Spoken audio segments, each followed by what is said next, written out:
Hello tout le monde, j'espère que vous allez bien, moi ça va très bien aujourd'hui en ce 5 janvier 2025, bonne année à vous tous, première vidéo sur cette chaîne, cette année 2025, j'espère que cette année va bien se passer pour vous, notamment au niveau de la santé mais aussi dans vos projets, à vous tous. Mais on va aujourd'hui directement se retourner à ce sujet chaud de la Première Ligue, le cas Manchester City. Mais avant, n'hésitez pas à vous abonner à cette chaîne YouTube, à liker cette vidéo, à partager cette vidéo et à me dire en commentaire votre avis sur la situation des Citizens et les choix que vont devoir prendre la direction dans les prochains mois à venir et surtout l'été prochain. On est sur cette route des 600 abonnés. Alors si vous n'êtes pas encore abonné, n'hésitez pas à cliquer sur le bouton juste en dessous de cette vidéo. Alors, on va commencer par un constat, car cette équipe de Manchester City, avant ce match qui s'est déroulé hier, qui, au moment où je tourne cette vidéo, n'a pas encore eu lieu, donc on va se baser sur les statistiques qu'on a avant ce match. Manchester City est 6ème de Première Ligue avec 19 matchs joués, 6 défaites, 4 nuls et 9 victoires. Seulement 2 petites victoires depuis le 26 octobre, cette victoire contre Southampton. Et ensuite, on a eu une grande période de disette. Puis, victoire face à Nottingham Forest, match très important, où les Citizens ont montré de l'envie de combattre. Et c'est très important dans cette saison de Première Ligue qui est assez difficile pour beaucoup d'équipes. Et clairement, c'est un combat directement pour le podium et pour le top 5, car cette équipe de Nottingham Forest est incroyablement forte cette année. Avec Nuno Espirito Santo, on a bien évidemment fait une vidéo dans les dernières semaines. On a également une victoire face à Leicester de Van Nistelrooy, qui confirme un petit peu qu'une nouvelle flamme s'est un petit peu allumée. Mais combien de temps va-t-elle durer cette nouvelle flamme? Car si on regarde dans ce qui se passe dans l'avenir un petit peu, on a un gros mois de février qui arrive pour Manchester City, parce qu'à partir du 25 janvier jusqu'au 16 mars, cette équipe de Manchester City enchaîne tous les grands matchs possibles et imaginables. Vous mettez le top 5 de Première Ligue, cette équipe de Manchester City joue ce top 5 de Première Ligue. Donc, s'il y a une nouvelle flamme qui se crée en ce mois de janvier, il va falloir qu'elle réussisse à passer ce grand test. Ça va être un grand passage vertigineux potentiellement, car vous pouvez perdre beaucoup de points si l'équipe est en mauvaise forme. Il va falloir quand même un minimum performer pour cette équipe des Citizens, car il faut améliorer beaucoup de choses. Pour le moment, si on reprend un petit peu les données qu'on retrouve pour cette équipe de Manchester City cette année, on a 1,68 d'expected goals, donc forcément on est un petit peu moins bien que les années précédentes, mais c'est surtout au niveau des expected goals concédés où on voit une grande différence comparée à les années précédentes, mais comparée surtout aux autres équipes de Première Ligue. Et oui, car on a 1,37 d'expected goals concédés par Manchester City en moyenne par match, ce qui est plus haut que Liverpool. Liverpool, il y a une différence entre cette équipe de Manchester City et Liverpool. Il y a également un point de différence entre Arsenal et Manchester City, mais on peut même compter Forest. Forest qui a moins de 1 but concédé. Ça montre bien que cette équipe de Manchester City est malade.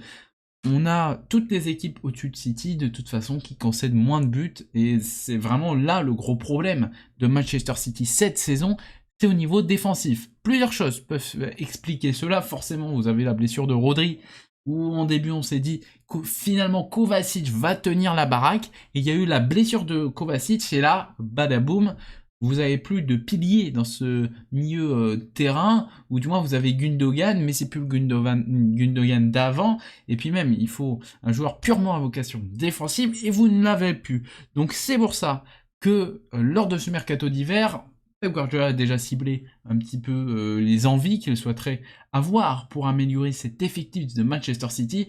Forcément vous retrouvez des 6, on pense forcément aux 6 de Première Ligue qui pourraient avoir envie d'aller ailleurs car la situation n'est pas très verte non plus.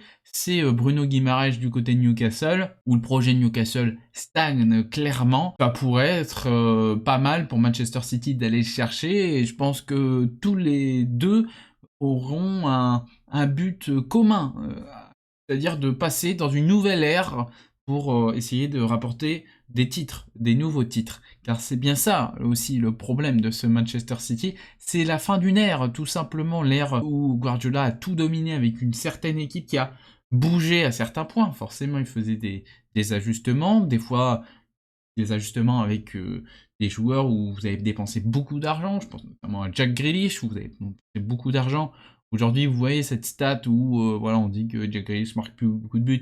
Bon, forcément, il joue moins de minutes, donc forcément, il marque plus beaucoup, hein, ça c'est logique. Mais voilà, c'est un apport assez important pour l'équipe des Citizens. Et bon, c'est sur les 2 derniers mercatos, on n'a plus de transformation totale de cet effectif et vous gardez à peu près les mêmes cadres. Et aujourd'hui, les cadres vieillissent et on envoie directement les frais dans les blessures. Kevin De Bruyne a passé beaucoup de temps blessé et maintenant qu'il est de retour sur le terrain, il est toujours très bon, forcément, c'est Kevin De Bruyne. Mais c'est plus non plus un Kevin De Bruyne étincelant. Vous avez également Ruben Dias qui a pas mal de pépins physiques. Vous avez également Ederson qui arrive à avoir des petits pépins physiques un coup de temps en temps, le gardien. Mais même dans ses matchs, il est moins bon. Et on a la concurrence d'Ortega qui arrive des fois à trouver le poste de titulaire alors qu'Ederson est présent. Au niveau des blessures, vous avez également John Stones qui était blessé.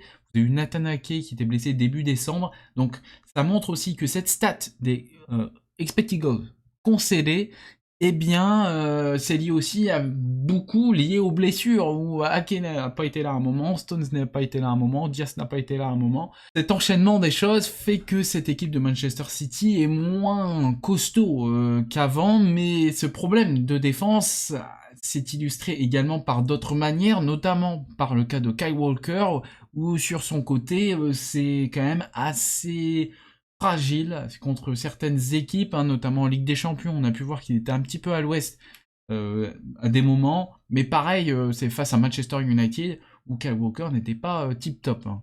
Donc il y a clairement un souhait, je pense, de la direction d'essayer de remettre un petit peu de jeunesse et de fraîcheur dans cet effectif dans les prochaines semaines lors de ce mercato d'hiver, mais ils espèrent surtout, je pense, relancer un nouveau projet cet été. Si on doit faire un petit sauvetage de la saison, même si en soi la saison est quand même plutôt pas mal, mais le titre va être très difficile à aller chercher, voire même impossible. Il y a 14 points déjà d'écart et on n'a pas encore vraiment bien entamé la phase de retour. Donc ça peut encore s'accumuler. Donc attention, et surtout comme je vous ai dit, cette période fin janvier jusqu'au début mars va être très difficile pour les Citizens. Mais clairement, cette équipe doit essayer de trouver un latéral pour remplacer Walker. Après ça, à la limite, vous pouvez attendre le mercato d'été.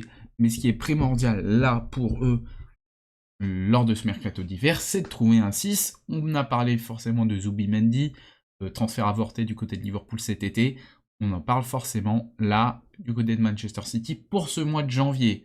On a aussi d'autres possibilités en tant que 6, mais ça coûte très cher, comme je vous ai dit, un Bruno Guimaraes, forcément le prix explose totalement.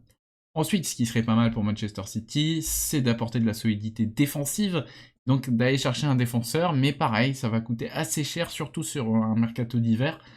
Dans un optique plus lointain, pour un objectif de vous développer un joueur pour qu'il soit bon plus tard, on a notamment la piste du Branov, le défenseur du RC Lens, où City serait en train de suivre un petit peu la situation du joueur, mais il y a beaucoup de rumeurs avec le défenseur de Lens, je pense notamment au Bayern où il y avait une rumeur. Donc voilà, mais on a des rumeurs sur ça, mais encore rien de très très très concret. Mais c'est à ce niveau-là qu'il faut vraiment se concentrer pour Manchester City, et ça fait partie de la liste des joueurs que Guardiola, parce qu'il y a eu une réunion d'urgence fin décembre, où voilà, Guardiola a donné un petit peu ce qu'il aimerait améliorer dans son équipe. Il a fait une liste de joueurs, et selon nombreux journalistes, c'est clairement latéral, défense et milieu, les postes clés repérés par Pep Guardiola. Si on regarde pour le mercato d'été, car c'est une fin d'une ère, hein, il faut aussi l'accepter, donc il va falloir vendre quand même les cadres qui ne sont plus très intéressants. Je pense notamment à De Bruyne. Vous pouvez le garder, mais voilà, si vous pouvez essayer de toucher un billet pour éviter qu'il parte gratos, que ça c'est problématique forcément. Mais si vous pouvez prendre un billet, il faut prendre le billet. Pareil pour les autres cadres. Il faut réussir à redonner une nouvelle énergie à cette équipe, cette soif d'aller chercher un titre. Et donc, cela passe par trouver des nouveaux joueurs. Et il y a eu des paris de fait dans les dernières années qui n'ont pas forcément marché. Donc il va falloir trouver les bons joueurs sans dépenser trop forcément pour Manchester City. Et si on repense un peu aux achats de l'année dernière, il y a eu des promotions internes au sein du City Football Group, notamment avec Savinho, pardon. Il était très bon au début de la Première Ligue. Ensuite, c'est un petit peu calmé et c'était un petit peu moins bon. Pareil, Doku est assez en dessous. Pareil, on a une petite disette pour Haaland. On a quand même 13 buts d'inscrits pour Haaland cette saison. Mais ouais, on a eu une petite disette à un moment. Bon, ça va revenir, hein, c'est Erling Haaland. Mais voilà, il faut réussir à penser aux nouveaux projets. Et forcément, il y a quid de est-ce que ce projet continue avec Guardiola ou non. Je pense que dans la position de Manchester City, vous ne pouvez pas virer un manager comme Pep Guardiola. C'est impossible. Un entraîneur qui a fait tellement pour ce club, vous ne pouvez pas le virer. Même s'il serait 15e de Première Ligue, vous ne pouvez pas le virer. Ou du moins, ça va être très dur de prendre la décision. Pas beaucoup de monde vont vouloir prendre cette décision. Mais après, tant qu'on a un accord, Pep Guardiola peut aussi également se dire que c'est stop. Donc la question, c'est stop ou encore. Je pense que ça va être encore, au moins pour une année. Mais clairement, les choses vont changer du côté de la partie bleue de Manchester et ça va être très intéressant à suivre dans les prochaines semaines. Voilà, j'espère en tout cas que cette petite vidéo où on fait le point sur Manchester City vous a plu. N'hésitez pas à me dire dans les commentaires de cette vidéo votre avis. Est-ce que pour vous, Pep Guardiola doit rester coach de Manchester City au-delà de cette saison? Est-ce que Manchester City doit se séparer de ses cadres, tels que Kevin De Bruyne, Ruben Dias, ou Ederson, ou encore Bernardo Silva par exemple, pour lancer un nouveau projet, une nouvelle dynamique? Ou voilà, n'hésitez pas également à me donner un petit peu vos idées de transfert que pourrait faire Manchester City pour s'améliorer. Voilà, c'est là-dessus que je vous laisse. N'hésitez pas à vous abonner à cette chaîne YouTube, à liker cette vidéo, à partager cette vidéo. Nous on se retrouve très vite pour une prochaine vidéo. Allez, goodbye tout le monde.